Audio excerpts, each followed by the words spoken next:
The day the US banned Huawei from Google services, the world thought it was the end. But what if it was only the beginning? That decision, made in the sterile glow of a Washington boardroom, was supposed to be final. Around the table sat officials who believed they held the future in their hands. They studied graphs, whispered about national security, and nodded in agreement as if history itself were theirs to command. With a single stroke, they cut Huawei off from the oxygen of the modern digital age: Gmail, YouTube, the Play Store. To most, it looked like a death sentence. The atmosphere outside that room was electric with shock. Commentators rushed to their cameras. Analysts declared Huawei finished. No company can survive without Google, they insisted, their certainty ringing with arrogance. For decades, Silicon Valley had stood as the gatekeeper of global technology. To be cut off was to vanish. And so the US watched with quiet triumph, believing it had just toppled its most dangerous rival in the smartphone war. But beneath the triumph lurked hubris.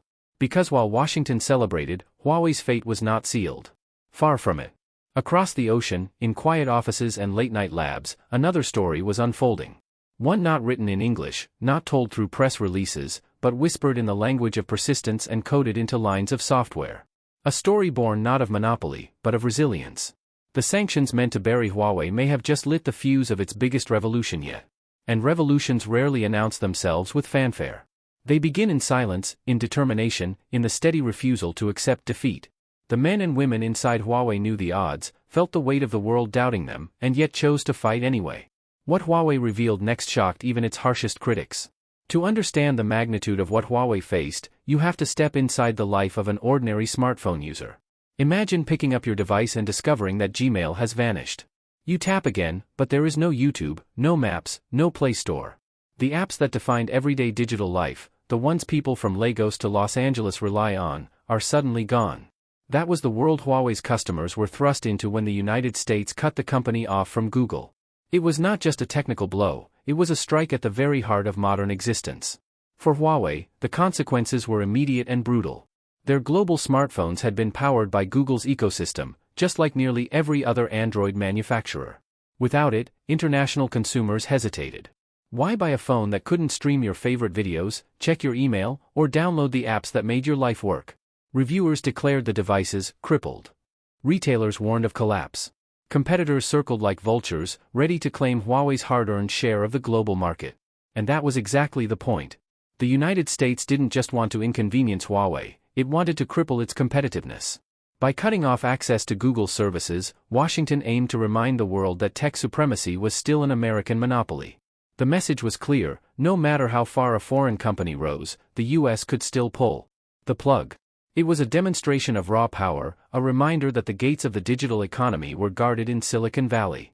The ban was meant to isolate Huawei, to brand it as untrustworthy, unviable, unsafe. And for many outside China, it worked, at least at first. Sales plunged in Europe. Headlines screamed that Huawei was finished. Wall Street analysts gleefully predicted the company's slow death. To them, it was not a question of if Huawei would collapse, but when. But history has a way of mocking certainty. Because while the ban was devastating, it also unleashed a new force. Huawei was forced to confront an impossible truth: survival meant independence. Dependence on Google was over, and so the choice was simple: adapt or die. And when nations or companies are backed into a corner, sometimes that's when they discover just how far they are willing to go. That is what made this moment so perilous, and so fascinating. The US believed it had buried its rival. Yet in doing so, it may have created the very conditions for Huawei's rebirth. Without Google, no smartphone company had ever survived, until now. What happened next would not just surprise the doubters. It would redefine the global tech battlefield. The campaign against Huawei did not appear overnight. It was the culmination of years of suspicion, whispered accusations, and mounting paranoia in Washington. To American officials, Huawei was not just another phone maker. It was a symbol, a reminder that the global tech landscape was no longer theirs alone. When U.S. intelligence agencies declared Huawei a security threat, the language was deliberately ominous. They framed the company as a Trojan horse for Beijing, a hidden conduit through which China could infiltrate Western networks. Whether or not the evidence ever reached the public, the branding stuck. National security threat became the scarlet letter hung around Huawei's neck. But behind the accusations lay something deeper than security fears. It was fear of losing control. For decades, American tech had reigned supreme. Silicon Valley was not just an industry, it was the empire of the digital age. Its products and platforms formed the nervous system of globalization. Google, Apple, Facebook, Microsoft, these names were more than corporations, they were cultural gatekeepers, able to dictate not just how people communicated, but how they imagined the future. And in that empire, Google's Android ecosystem was king. When Huawei rose to challenge this dominance, it struck a nerve. Here was a company that dared to stand among the giants, selling hundreds of millions of phones, overtaking Apple in global shipments, and threatening Samsung's crown. In 2019, Huawei's ascent was undeniable. And that was precisely when Washington moved to strike. By cutting Huawei off from Google, the US believed it was wielding the ultimate weapon. The message was unmistakable: no matter how powerful you think you are, you still live in our world. It was an act of breathtaking arrogance. The assumption was simple: no company could survive without American tech. Google's services were not just features, they were oxygen. To cut them off was to suffocate any rival. Huawei, they believed, would collapse under the weight of dependence. Politicians crowed about their victory, speaking as if the outcome were preordained. Headlines in American papers echoed the sentiment: Huawei crippled, China's giant stumbles. It was treated less as a contest of innovation than as a foregone conclusion. The irony was glaring. The United States, which had long mocked authoritarian control in others, was now using its own monopoly as a weapon. It had mistaken dominance for destiny, confusing control with inevitability. In its zeal to cripple Huawei, Washington revealed a deeper insecurity: it could not imagine a world where American tech was not at the center. The blind Goliath strutted, unaware that its very overconfidence was sowing the seeds of its undoing. For Huawei, the blow was real. Sales sank. Consumers hesitated. International headlines predicted doom. In Washington, that collapse was celebrated as proof of strength. Lawmakers congratulated themselves, convinced they had shown the world who still held the keys to the digital kingdom. To them, it was a victory lap. They did not see it as the beginning of something new, but the end of a rival's story. Yet arrogance has a way of blinding the powerful. The US looked at Huawei and saw only weakness. It did not see the discipline of its engineers, the quiet persistence of a company built on survival. It did not see that when you strip away the safety net, you ignite a fire. While Washington congratulated itself, far from the cameras, Huawei's teams worked through the night. The US believed the battle was over. But the truth was, it had only just begun. The blind Goliath, celebrating its illusion of supremacy, had overlooked the most dangerous force of all: resilience born of necessity. But while Washington celebrated, Huawei's engineers were already working in silence. Huawei's story does not begin in gleaming skyscrapers or billion-dollar boardrooms. It begins in 1987, in a modest apartment in Shenzhen, with Ren Jingfei, a former military engineer who had tasted poverty and humiliation firsthand. At its core, Huawei was not born to dominate, it was born to survive. In those early days, the company resold telephone switches, fighting for scraps in a market dominated by foreign giants. No one believed a Chinese startup could one day challenge the titans of Silicon Valley. But Ren believed, and he instilled in Huawei a culture of relentless discipline, sacrifice, and national mission. The engineers who joined him were not chasing quick riches. They were chasing dignity. Many worked in bare-bones offices with little more than paper, pencils, and determination. They endured sleepless nights, failed prototypes, and setbacks that would have broken lesser teams. What kept them moving was the belief that China deserved its own path, that it could not forever depend on Western technology to define its future.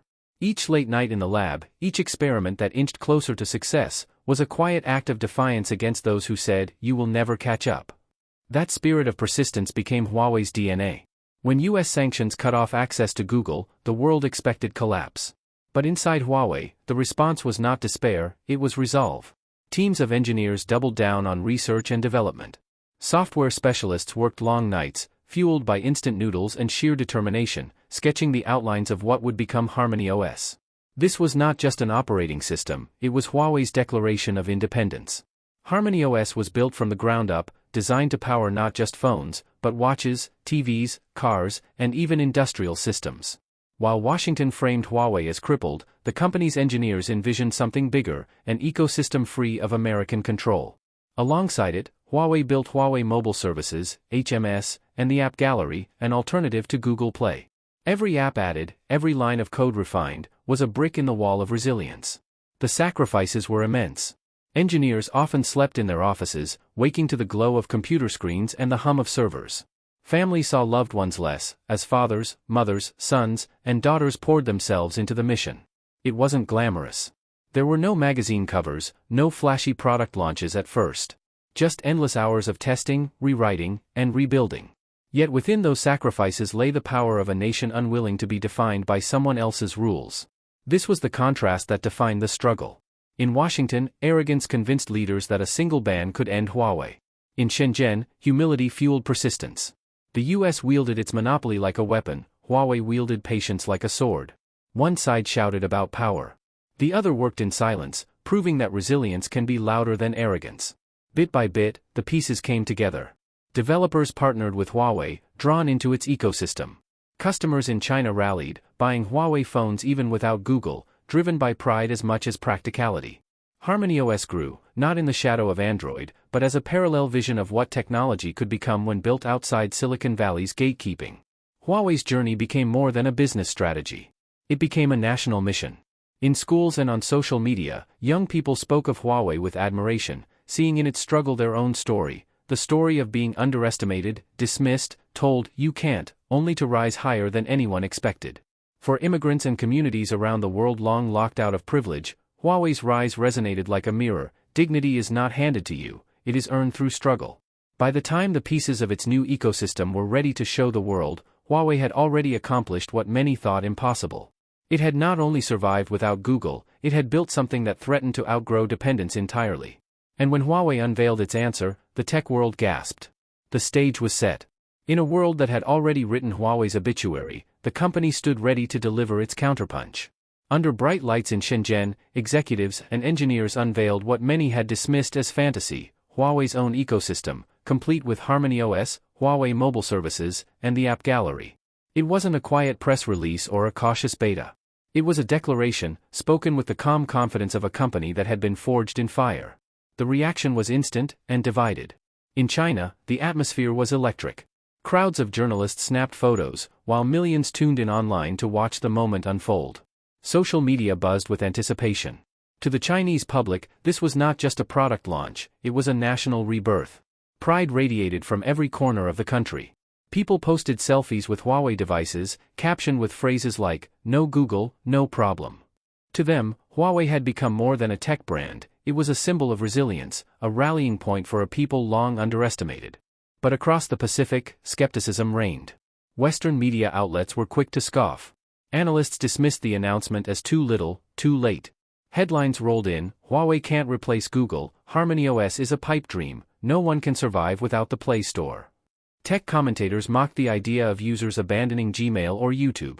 "You can't build a global smartphone ecosystem overnight," one pundit sneered. The tone was dripping with certainty, the same certainty that had predicted Huawei's collapse just months before. Yet as the demonstrations continued, doubt began to creep in.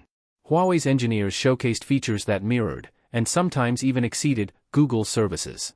The AppGallery boasted thousands of apps, with more developers signing on each week. Maps, cloud storage, video platforms, piece by piece, the puzzle of independence was being revealed. HarmonyOS wasn't just surviving. It was evolving.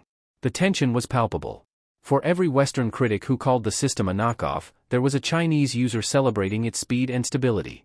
For every headline proclaiming failure, there were forums buzzing with optimism about a future unchained from Silicon Valley's grip. The divide was clear, one side clung to arrogance, the other embraced hope. In that clash of narratives, something bigger was at stake. This wasn't only about Huawei. It was about whether the world had to live forever under one monopoly, one ecosystem, one definition of innovation. Huawei's launch struck at that very assumption, offering a glimpse, however uncertain, of another path. Still, for all the pride and optimism, questions lingered. Could Huawei truly sustain this ecosystem? Could it convince developers outside China to take the leap? Could it win over international consumers accustomed to Google's dominance? The skepticism was fierce, and the burden of proof immense. But Huawei was not aiming for overnight victory. It was aiming for survival, for momentum, for dignity. The reveal itself was a statement, "We will not be buried." And in that act of defiance, Huawei had already begun to rewrite its story. But then came the moment that changed everything. The lights dimmed, and the hall fell silent. On the massive screen behind the stage, a Huawei smartphone appeared, its sleek glass surface glinting under the spotlights. The audience leaned forward, breaths held.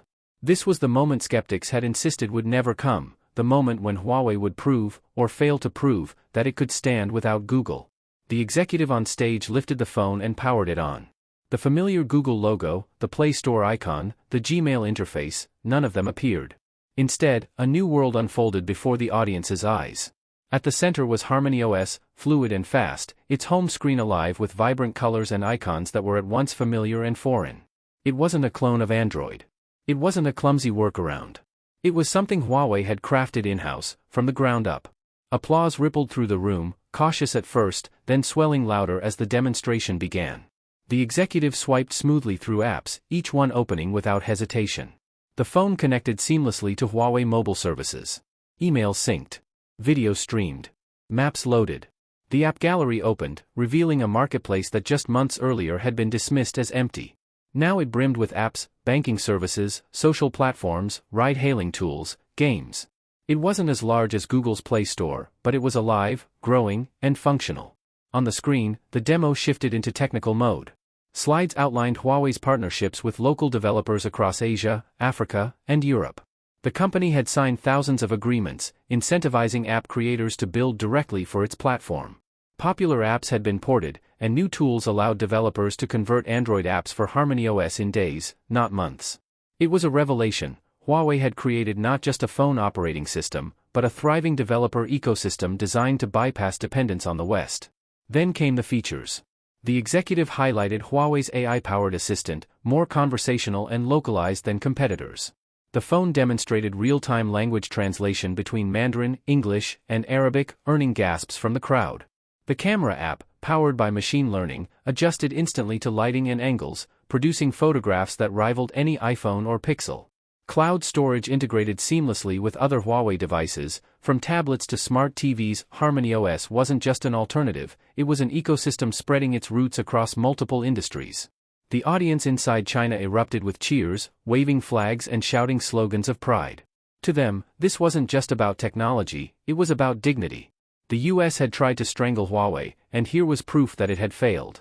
Each swipe of the phone, each app that loaded, was an act of defiance, a signal that no ban could erase determination. Western experts, watching remotely, were not so jubilant. Some sat in stunned silence, others fumbled for explanations. "This can't be real," one analyst whispered off-camera during a live stream. Another tried to frame it as smoke and mirrors, insisting Huawei was exaggerating its capabilities. But the evidence was on the screen, undeniable. The myth of dependence on Google had cracked. The demo pushed further. Huawei revealed seamless device integration. A user could answer a phone call on their smartwatch, drag a video call to their tablet with a swipe, and sync files instantly across devices without a single Google service. It was the kind of smooth integration Apple had perfected, but now emerging from Shenzhen. The implication was staggering. Huawei wasn't just surviving without Google. It was competing directly with the best. The mic drop moment arrived when the executive closed the AppGallery and opened a global social media app that had been recoded to run natively on HarmonyOS. It launched instantly, smoother than many had expected. The crowd gasped. Then he opened a US-based video streaming service, one long assumed impossible to access without Google infrastructure. It ran flawlessly, high-definition images filling the massive screen. The room erupted, journalists snapping photos as the crowd surged to its feet. The message was clear. Huawei had crossed the line between survival and success. Back in Washington, defense and tech analysts scrambled. News alerts lit up phones. Huawei unveils independent ecosystem, blared one. Another headline asked, did the US just accelerate China's tech independence? The narrative had shifted in real time. The US attempt to cripple Huawei had forced the company to innovate faster than anyone had imagined.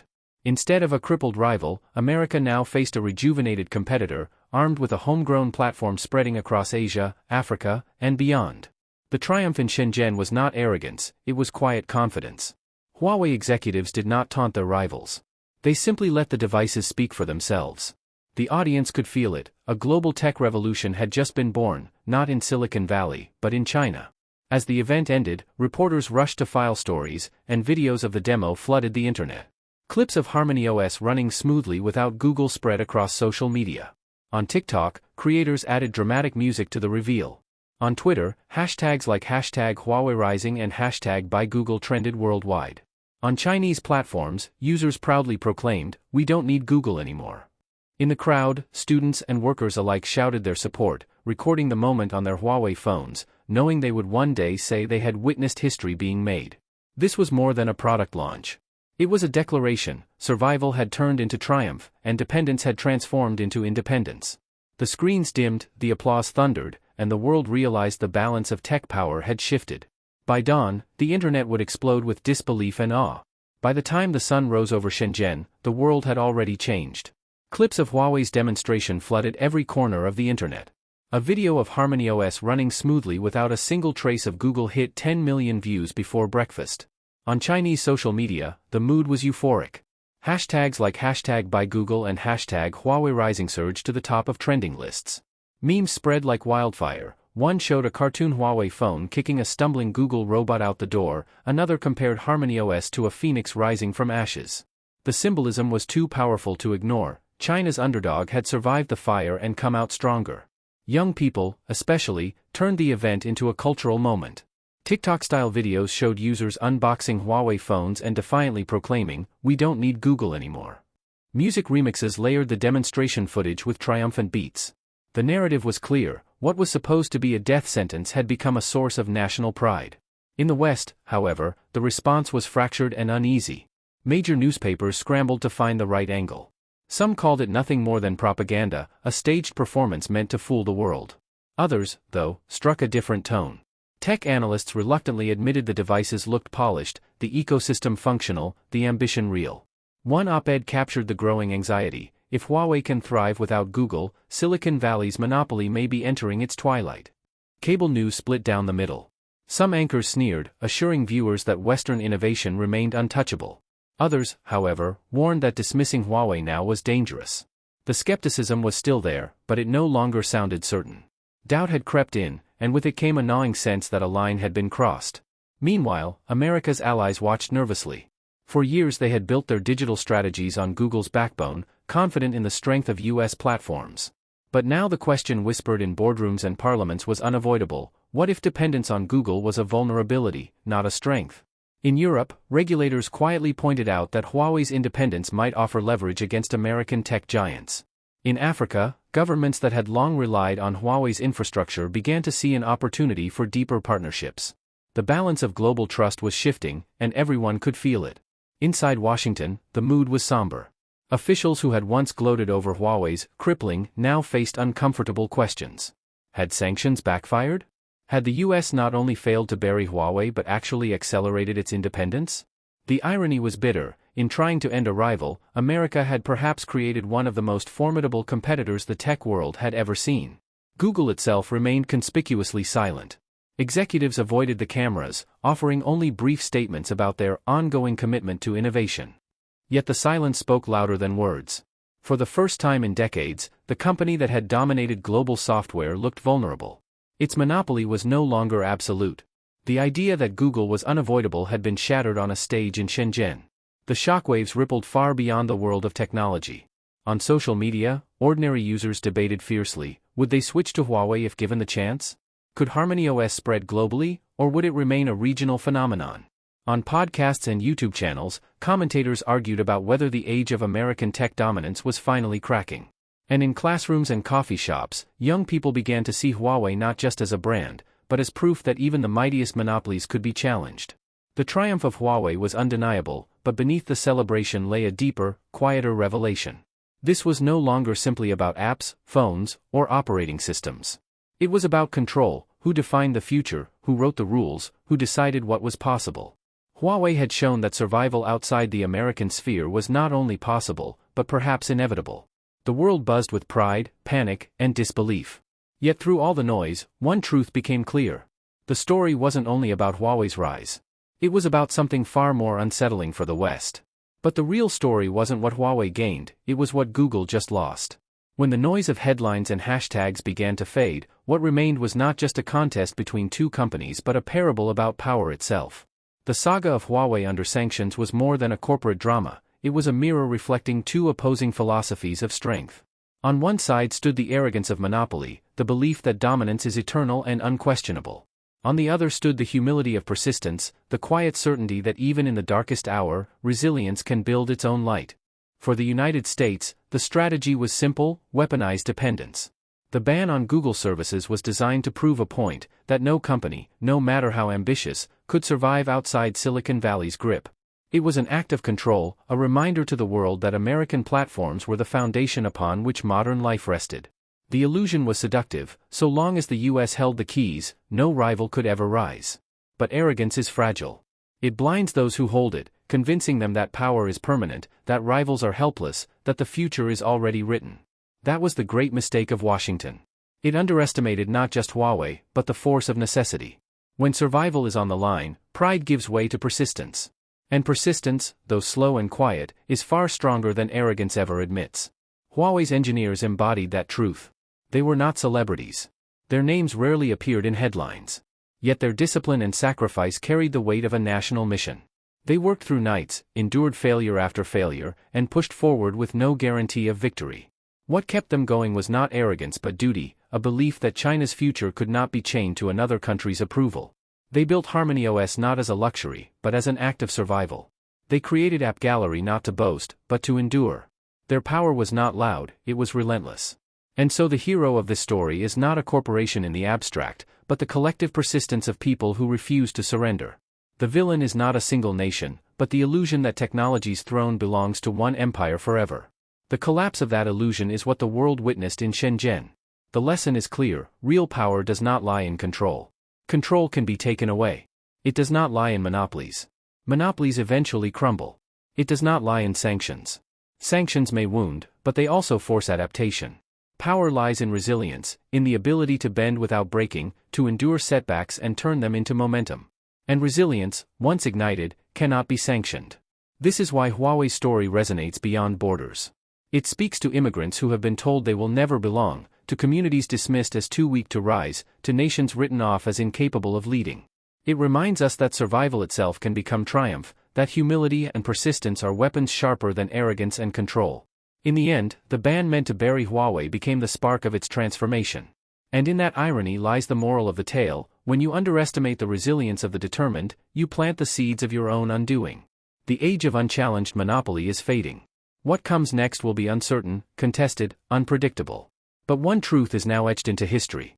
Power doesn't lie in control, but in resilience. And resilience cannot be sanctioned. The day they banned Huawei was the day they unleashed something bigger. What was meant to be the end became the spark of a new beginning. In Washington, officials believed they had delivered the fatal blow. But in Shenzhen, engineers quietly transformed punishment into opportunity.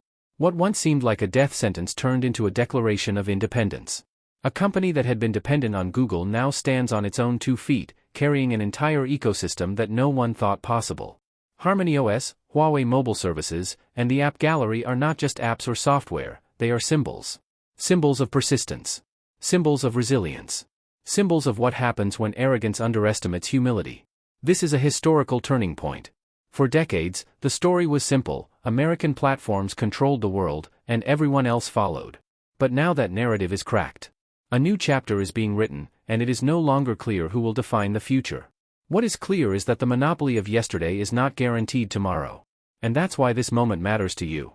Because whether it's about technology, identity, or dignity, the message is the same: resilience rewrites destiny. Huawei's struggle is not just about phones, it is about the power to stand tall when others want you to kneel. If you've stayed with us through this journey, you already know that the battle is far from over. The next fight for tech supremacy has only just begun. And every moment from here on will shape the future of how we live, work, and connect. Subscribe now, because the next battle for tech supremacy has only just begun, and you'll want to see it unfold.